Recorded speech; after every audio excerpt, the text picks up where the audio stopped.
My name is John David Washington, and this is The First Time.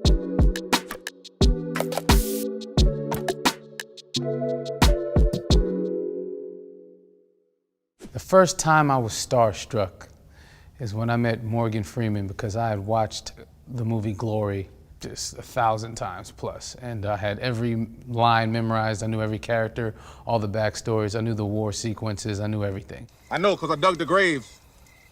And all the time I'm digging, I'm asking myself, when, oh Lord, is going to be our time? The way he was in that movie, he had this like very father figure-like energy to him and characteristic. So when I got to meet him finally, I lost it.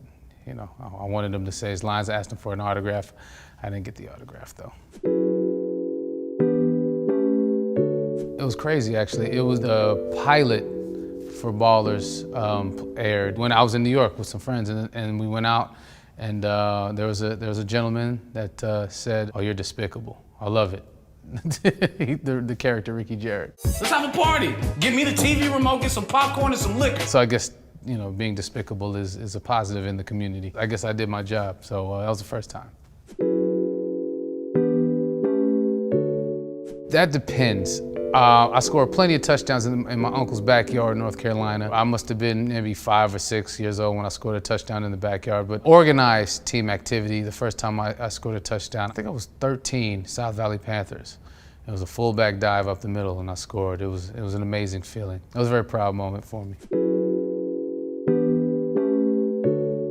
My first New York City experience, well, the first time I had been on an airplane by myself, I was 13, and I went to visit my grandmother. It wasn't the first time I was there, but it was the first real experience I felt like I had, because I wasn't with my parents or with my siblings. I was with my grandma and my other cousin who are from there. And I just remember how cool it was just to be able to walk around the city like that, like for a whole day. We spent the whole day outside. My grandma let me play a pickup game when we came back to Mount Vernon, and I was doing well. Then she yelled at me to say, "Let's go, hurry up, get in the house or get in the apartment, it's time to go." And I was having one of those great games too. I was having a moment, but that's a very fond memory. That's why I consider that my first. But I mean, I was there, my first time, I don't remember, I was a baby. And then I had other times, they're fragmented in my memory, like my father walking us around Central Park while he recited lines from Richard III.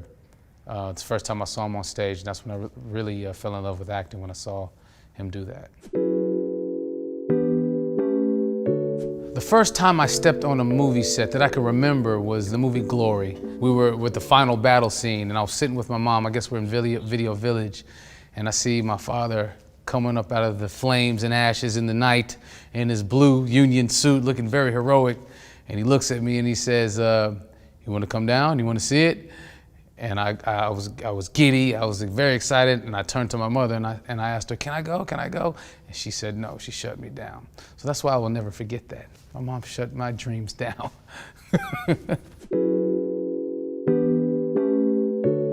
The first time I read the Tenet script, coming off a wild buzz and excitement of knowing that I got the job, I remember going to their office, Christopher Nolan's office. I saw all the these interstellar posters and Batman, you know, figures, and it was like I was in his lair. It felt like it was amazing. It was like I felt like I was behind the curtain of Oz.